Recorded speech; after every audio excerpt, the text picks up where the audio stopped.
இப்போ புறத்தே நம் வீட்டில் சிவபெருமானை இருக்க வைக்க வேண்டும், அவரை குடியிருக்க வைக்க வேண்டும் என்று நினைக்கின்ற அதே சமயத்தில் நம்ம எப்பொழுதுமே ஒரு விஷயத்தில் தெளிவாக இருக்கணும். அப்படின்னா நம் மனதாகிய வீட்டிலும் இறைவன் குடியிருப்பதற்கு ஏற்ற சூழ்நிலைகளை நாமே ஏற்படுத்தி கொள்ளுதல் வேண்டும். இறைவன் சாதாரணமாக எல்லா மனதுக்குள்ளேயும் குடியேறிவிடுவது இல்லை. இருக்கார், இல்லைன்னு சொல்ல, எல்லா உயிருமாக தான் இருக்கிறார். ஆனால் தன்னை அவர் வெளிப்படுத்தி கொள்வதே இல்லை. அதற்கான வாய்ப்பை நாம் எப்பொழுதுமே கொடுத்ததில்லை. உள்ளே இருக்கின்ற இறைவனை வெளிப்படுத்தி கொள்வதற்கான வாய்ப்பை நாம் ஏற்படுத்தி கொடுத்தது இல்லை. இன்னொன்று சொல்லப்போனால் அதற்கு நாம் விரும்புவதும் இல்லை. ஏன்னா கால சூழ்நிலையின் காரணமாக இங்கே வாழ்கின்ற வாழ்க்கைக்கான முக்கியத்துவத்தை கொடுக்கின்றோமே தவிர அதில் தலையாய அன்பு அப்படிங்கிற விஷயத்தெல்லாம் மறந்து போயிட்டோம்.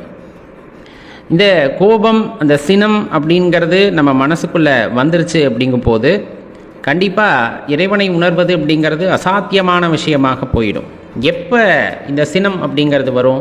நம்ம மனசில் ஒருத்தர் நம்மளை ஏசிட்டாங்க, தவறாக பேசிட்டாங்க, அவர் என்னை அடிச்சிட்டாங்க, ஒரு மாதிரி என்னை கீழ்த்தரமாக நடத்திட்டாங்க, என்னை ஏமாற்றிட்டாங்க, என்னை வந்துட்டு தோக்கடிச்சிட்டாங்க, இந்த மாதிரி பல எண்ணங்கள் நம்மை தாக்கும் பொழுது கண்டிப்பாக நம்ம மனதிலே சினம் அப்படிங்கிறது வந்துடுது. இப்படி எண்ணங்கள் எல்லாம் இருக்கின்றது அப்படிங்கும்போது அவர்களால் கோபத்தையும் வெல்ல முடியாது. அந்த கோபத்திற்கு அடிமையாகி விடுகிறார்கள். அப்போ இந்த மாதிரி எண்ணங்கள் எல்லாம் தன் மனதிலே உதிக்காமல் யார் ஒருவன் பார்த்து கொள்கின்றானோ அந்த மனதானது சலனமில்லாததாக மாறுகிறது. இப்போ யோசிச்சு பாருங்களேன், ஒருத்தரை பற்றி நம்ம குறை சொல்லிக்கிட்டே இருக்கோம், திடீர்னு குறை சொல்கிறத நிறுத்திடுறீங்க. அவன் என்னை திட்டான், அடிச்சிட்டான், கிள்ளிட்டான், இந்த மாதிரி ஏதோ ஒன்று சின்ன பிள்ளைத்தனமாக நம்ம பேசிக்கிட்டே இருக்கிறோம். அது படிப்படியாக குறையுது. ஒரு காலகட்டத்தில் நம்ம யாரை பற்றியுமே கவலைப்படுறது இல்லை. யார் என்ன செஞ்சாலும் பரவாயில்ல, நான் என் வேலையை செஞ்சுக்கிட்டே இருப்பேன் அப்படிங்கிறதுல போகிறீங்க. இறைவனை வழிபடவில்லை என்றாலும் இந்த மாதிரி குணங்கள் இல்லைன்னா, பிற மீது போராமல் இல்லை, பிற மீது கோபம் இல்லை அப்படின்னா யோசிச்சு பாருங்களேன், அந்த மனது எப்படி இருக்கும் அப்படின்னா சலனமில்லாத தெளிந்த மனதாக இருக்கும். அப்போ கிட்டத்தட்ட நீங்கள் வீட்டில் சுத்தப்படுத்தின மாதிரி, இப்போ பூஜை அறையை சுத்தப்படுத்தின மாதிரி எதுவுமே அங்கே இல்லை, ரொம்ப சுத்தமாக இருக்குது. பூஜை அறையை சுத்தமாக வச்சுருந்தா இறைவன் இருப்பார் அப்படின்னு சொல்கிற மாதிரி மனதானது எந்த சலனமும் இல்லாமல் இருக்கும் பொழுது, ரொம்ப அமைதியாக இருக்கும் பொழுது பார்த்திங்க அப்படின்னா அது இறைவன் குடியேறுவதற்கு ஏற்ற இடமாக மாறுகிறது. எல்லாருமே புலம்புறது ஒரு விஷயத்தை தான், அப்பா எங்கே இருக்கார், சிவனப்பா எங்கே இருக்கார், கடவுள் எங்கே இருக்கார். கடவுள் இருக்கிறவங்களும் தேடுறாங்க, இல்லைன்னு சொல்கிறவங்களும் தேடுறாங்க, மறைமுகமாக அவங்களும் தேடுறாங்க. எங்கே காட்டு அப்படின்னு சொல்கிறாங்க இல்லையா, அதெல்லாம் அவங்களும் தேடுறது தானே. தன்னால் இயலாது அப்படிங்கிறதுக்காக மற்றவர்களிடம் கேட்பது, எங்கே காட்டு பார்க்கலாம், அவங்களும் தேடிக்கிட்டு தான் இருக்காங்க. உலகத்தை எல்லாமே பார்த்திங்க அப்படின்னா கடவுளோட அம்சம்தான். அவர் ஒரு உருவத்தில் காணணும்னு நினைக்கிறது அறியாமை, இப்படித்தான் இருக்கணும்னு உருவகப்படுத்துறதே அறியாமை. சிவபெருமான் இப்படித்தான் இருக்கணும்னு உருவகப்படுத்திக்கிறது.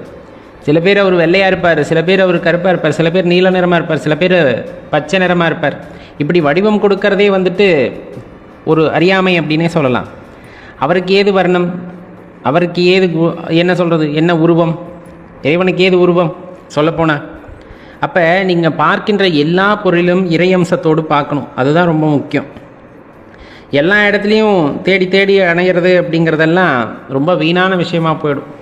இறைவத்தில் அந்த உள்ளத்தில் ஒரு பக்குவ நிலை ஏற்பட்டிருக்குது, பண்பட்ட மனதாக இருக்கிறது ஒருவருக்கான மனது. அப்போ அப்படி பண்பட்டவர்கள் எந்த இடத்துல பார்த்தாலும் அங்கே இறைவனை காண்பார்கள். அவங்க பார்க்குற இடத்துலெல்லாம் சிவபெருமான் நிரம்பி இருப்பதை காண முடியும். நீங்களே எடுத்துக்கங்களேன், அடியார் பெருமக்கள் இந்த சிவபெருமானை வழிபடுறதுக்கு முன்னாடி சிவாலயங்களில் போய் வழிபட்டால் தான் சிவ வழிபாடு அப்படிங்கிற மாதிரியான எண்ணத்தில் இருந்திருப்போம். ஒரு குறிப்பிட்ட காலகட்டத்தில் சிவாலயமும் போகலாம், வீட்டில் இருந்தபடியே சிவபெருமானை வழிபடலாம் அப்படிங்கிற எண்ணம் வந்திருக்கும், அதை பற்றின புரிதல் வந்திருக்கும். இன்னும் கொஞ்சம் போனோம்னா வீட்டில் இருந்தபடியே வழிபட்டாலும் மனதிலே வழிபட்டாலும் இறைவன் அருள் கிடைக்கும் அப்படிங்கிறத தெரிஞ்சிருக்கும். இன்னும் கொஞ்சம் பக்குவப்பட்ட நிலையில் நம்ம எங்கேயுமே போய் தேட வேண்டாம், உள்ளத்தை அலைசி ஆராய்ந்தால் போதுமானது, இறைவனின் இருப்பை உணர்ந்து கொள்ளலாம் அப்படிங்கிற எண்ணமானது அங்கே வந்திருக்கும். அப்போ அந்த உள்ளத்தை எல்லாம் அலசி பார்த்து உள்ளே இருக்கின்ற அந்த அரும்பெரும் ஜோதியை நாம் அறிந்து கொள்கின்றோம் அப்படிங்கும்போது அது பெரிய விஷயம். நம்ம ஏற்கனவே சொன்ன மாதிரி எல்லாத்துக்குமே இந்த பண்பு, இந்த குணமானது வாய்க்கப்பெறுவது இல்லை. ஏன்னா பார்க்கின்ற எல்லா பொருளிலும் இறைவனை காண்பவர்கள் சாக்ஷாத் அந்த சிவபெருமானையே தினம் தினம் எல்லா செயல்களிலும் எல்லா பொருட்களையும் கண்டு கொண்டிருக்கிறார்கள். அவர்கள் இறைவனை இப்படி பார்க்க வேண்டும் அப்படி பார்க்க வேண்டும் என்று கேட்பதெல்லாம் இல்லை.